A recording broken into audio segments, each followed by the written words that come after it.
लो भाई दोस्तों, सर्दी का पहला गैर हतमी गैर सरकारी नतीजा आ चुका है। और हमारा ये वाला यूफोरबिया जो 4 साल से ये पतली गली न कनक वाले पड़ोले के पास जो मुसलसल सर्दी से 4 साल से जीता आ रहा था, वो रज़ाए लाई से या पता नहीं कज़ाए लाई से वफात पा चुका है। गाइज, आपने मुझे ये लाजमी बताना है कि ये रज़ाए लाई होता है या कज़ाए लाई होता है, क्योंकि मैं इसमें बहुत ज़्यादा कंफ्यूज हूँ। कुछ रज़ाए लाई कहते हैं, कुछ कज़ाए लाई कहते हैं। बहरहाल जो भी हो, ये हमारा यूफोरबिया बहुत ही पुराना था और बड़ी देर से ना बचा हुआ था। ये पहले भी ऐसे ही तकरीबन 4 साल पहले ना बहुत बड़ा प्लांट था। ऐसी शदीद सर्दी में ना ये फ्रीज हुआ है और उसके बाद ना फिर कुछ इस तरह की हालत हुई है। ये बाय द वे मैंने अभी देखा है और अभी इसको काट के ना बचाने की कोशिश की है कि ये जो है ना किसी तरह बच जाए। ये कुछ जो है ना पीसीस बचे हैं और अभी भी ये जो है ना इन डेंजर है, क्योंकि ये जो दूध निकल रहा है ना इसका वाइट वाइट, इसका मतलब है कि यहाँ से ये ठीक है और जो खराब पार्ट है ना वो काफी हद तक मैंने उतार दिया है। यूफोरबिया को बहुत बड़ा मसला है, वो बहुत जल्दी फ्रीज होना शुरू हो जाते हैं जब सर्दी बहुत ज्यादा पड़नी शुरू होती है। तो उनको बचाना बहुत ही डिफिकल्ट हो जाता है। फिर वो चाहे फ्रैंकोसिया हो, मेलोफॉर्मिस हो या कोई भी यूफोरबिया हो, आप ओपन इनको बिल्कुल भी नहीं रख सकते।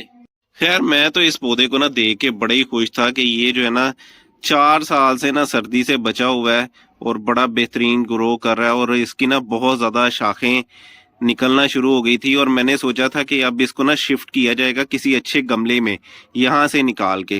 गाइस, मुझ बदनसीब को ये कहाँ पता था कि ये साल इसका आखिरी साल होगा और बेचारा जो है ना इतनी देर सरवाइव करने के बाद जो है ना डेड हो गया है। मुझे इसको देख के ना बहुत ही ज्यादा दुख हो रहा है। अब ये जहां से डेड हुआ है ना, ये बिल्कुल नीचे वाली जगह से जो है ना बिल्कुल डेड हो चुका है। अब ये अगर बचाया भी जाएगा ना, तो जैसे ये पौधा है यहाँ तक या यहाँ तक करके ना ये खराब हो चुका है। जो अगला पार्ट होगा ना वो शायद बचे और वो भी ड्राई होने के बाद रूटेड होगा। अदरवाइज तो ये ऐसे ही जो है ना खराब होता जाएगा अगर इसको ऐसे ही छोड़ दिया। तो बेहतरीन हाल यही है कि इसके पीसीस जो है ना काट के रख लिए जाए। और गाइज, जैसे ही मौसम बदले और ये ड्राई हो जाएगा ना, फिर इसको रूट करवा लेंगे, फिर ये बच सकता है। अदरवाइज इसका ना बचने का चांस कोई नहीं है। फिलहाल इसको काट लेते हैं। इसके सही और खराब पार्ट का ना पता लगाने का तरीका यही है कि जैसे ये अभी मैंने काट के रखा है, तो इधर से ना यूफोरबिया का जो मिल्क निकलता है कटिंग करने पे, वो इस टाइम नहीं निकल रहा। अब मैं इसको फर्दर काट के दिखाता हूँ कि जहां से इसका मिल्क निकलना शुरू हो जाए यूफोरबिया का, उसका मतलब होता है कि ये पार्ट सही है। ये मैंने फ्रेश कटिंग की है और ये अब इसका मिल्क निकलना शुरू हो गया है। इसका मतलब है कि ये जो पार्ट मैंने अब काटा ना यहाँ तक, ये सही पार्ट है।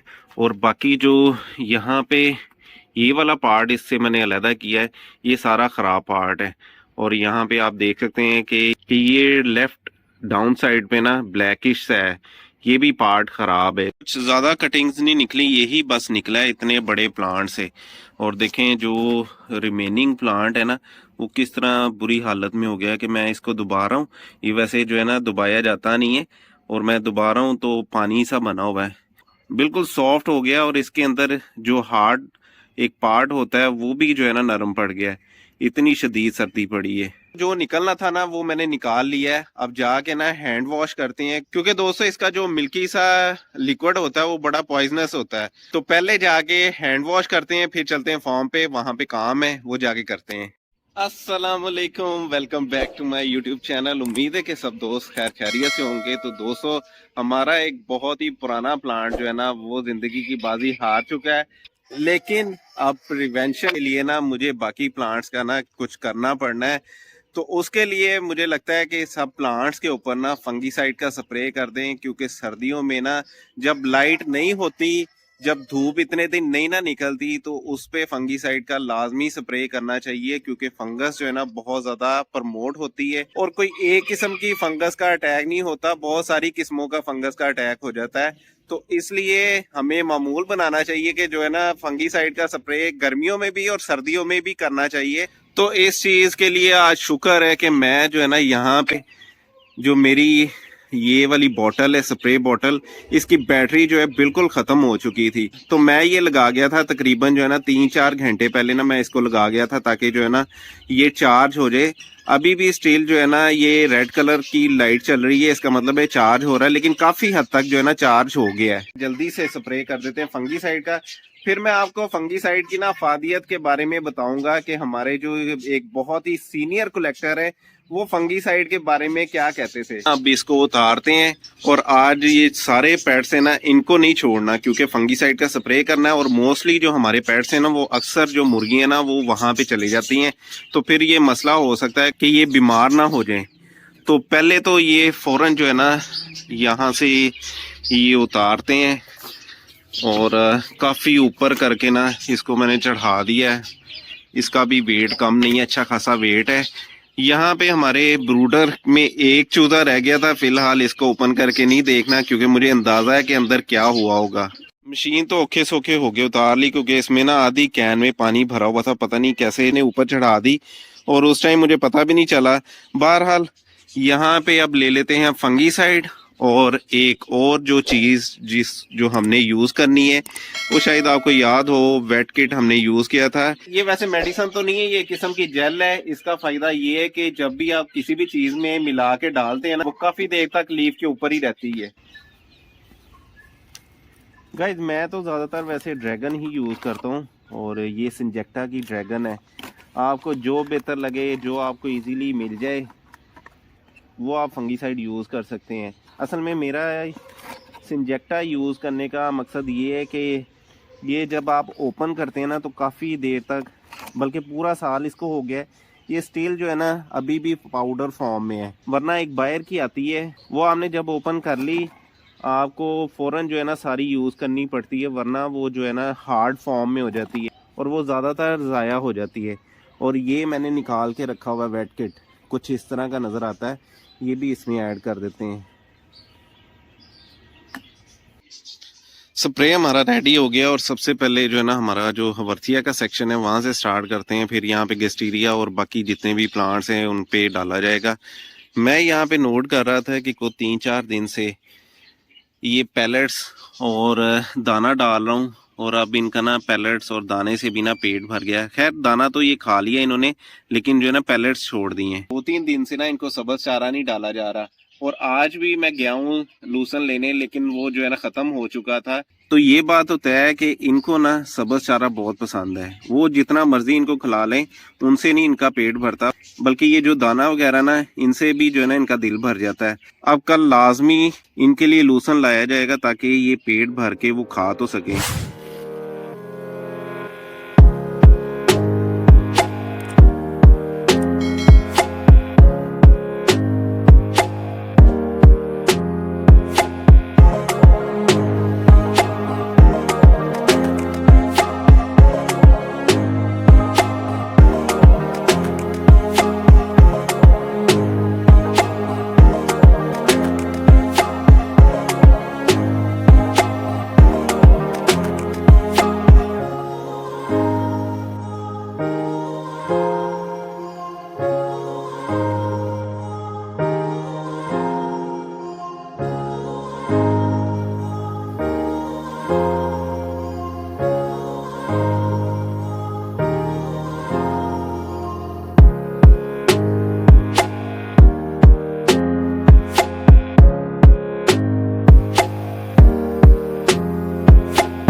ले जी फंगीसाइड का तो हो गया काम कंप्लीट। बाकी जब मैं स्प्रे कर रहा था ना तो ये मुझे प्लांट एसीएम का एस्ट्रोफेटम कैपेट मेड्यूसा का प्लांट मिला है और इसकी हालत जो है ना बहुत बुरी हुई है, क्योंकि गाइस ऑलमोस्ट 1.5 महीना हो चुका है और मैं बिल्कुल भी पौधों को पानी नहीं लगा रहा। स्पेशली एस्ट्रोफाइटम को तो बिल्कुल भी नहीं लगा रहा, क्योंकि एस्ट्रोफाइटम जो है ना वो सर्दियों के बहुत ही ज़्यादा बुरे हैं और जब भी इनको पानी लगता है ना वो मरना शुरू हो जाते हैं। इस वजह से ना इनको पानी से बहुत बचाना पड़ता है सर्दियों में स्पेशली। और उन रूटेड प्लांट के चक्करों में ना इस बेचारे को भी पानी बिल्कुल भी नहीं लगा। और यहाँ से पहले इसको पानी तो लगाएं थोड़ा सा, ताकि जो बिल्कुल ही स्टॉक ड्राई हुआ है वो थोड़ा सा ना इसको पानी तो लगे। इसको अच्छी तरह पानी लगा के ना फिर मैं किसी शेडी एरिया में रखता हूँ, ताकि जो है ना ये ख़राब ना हो।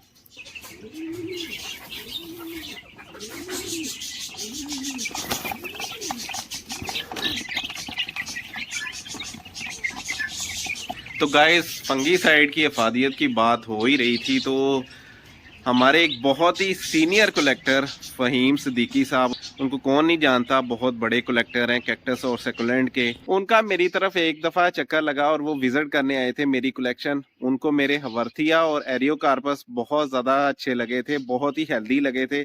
तो वो कहीं यहाँ पे एग्जीबिशन पे आए थे जो हर साल यहाँ पे पहले हुआ करती थी। तो ऐसे ही जब वो मेरे पास विज़िट करने आए ना, तो बातों बातों में ऐसी एक बात हुई, तो उन्होंने बताया कि मेरा थाईलैंड चक्कर लगा। वो बताते हैं जी कि जब मैं मुख्तलिफ कलेक्टर की तरफ गया थाईलैंड में, उनके ग्रीन हाउसेस में गया, तो जब मैंने उधर कैक्टस की हेल्थ देखी तो मैं बहुत ज़्यादा हैरत में पड़ गया। उन्होंने सोचा कि थाईलैंड और कराची का तो वेदर सेम है, लेकिन हमारे पास जो है ना वैसी हेल्थ नहीं हो पाती कैक्टस की जैसे थाईलैंड में है।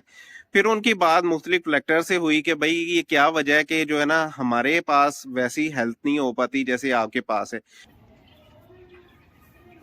तो बहुत ज़्यादा डिस्कशन के बाद जब वो एक पॉइंट पे आगे रुके ना कि क्या वजह है कि हमारे ऐसी हेल्थ नहीं हो पाती जैसी यहाँ पे थाईलैंड वाले कलेक्टर्स के पास हेल्थ है कैक्टस की, तो पता ये चला कि उन्होंने बताया कि हम जो है ना रेगुलरली फंगीसाइड का इस्तेमाल करते हैं, इसी एक वजह से ना हमारे कैक्टस जो है ना वो ज़्यादा अच्छी ग्रोथ में रहते हैं, कोई किसी किस्म की उसको बीमारी नहीं आती। गाइस, कहते हैं कि जब मैंने ये चीज़ आके अपने शेड में अप्लाई करना शुरू की है ना, फंगीसाइड को मामूल बना दिया कि हर 15 दिन के बाद या 20 दिन के बाद या 1 महीने के बाद फंगीसाइड का स्प्रे लाजमी करना है। तो कहते हैं कि मैंने 1 साल के अंदर ना बहुत ज़्यादा अपने कैक्टस में चेंजेस देखी।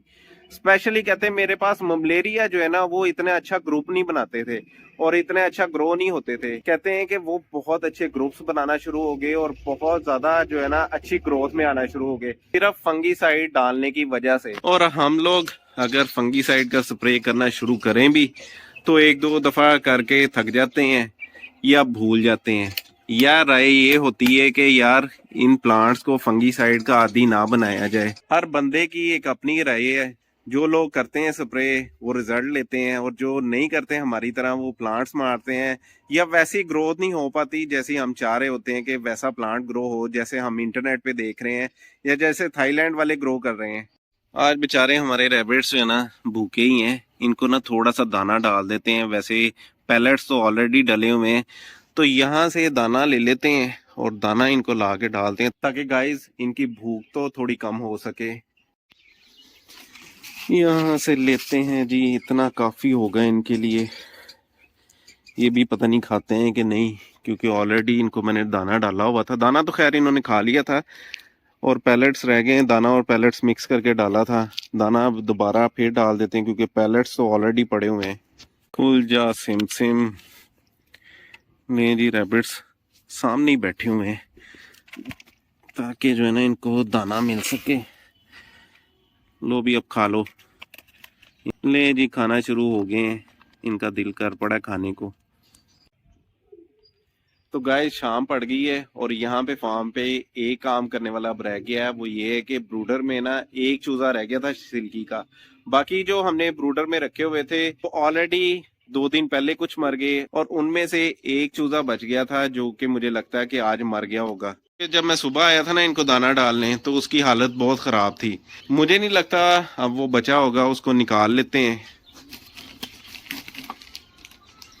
देखें, बिल्कुल उसे मैंने बल्ब के पास रखा है ताकि ना उसको हीट वाला मसला ना हो, लेकिन ये बेचारा जो है ना सिल्की के जो चूज़े हैं ना वो हमसे जो है ना बच नहीं पा रहे, और ये आखिरी चूज़ा रह गया था और ये भी जो है ना डेड हो गया है। इन को हर तरह की साइज देने के बावजूद जो है ना ये बच नहीं पा रहे। खैर, किसी से पता करते हैं कि क्या वजह है कि हमारे पास जो चूज़े हैं वो बच क्यों नहीं रहे।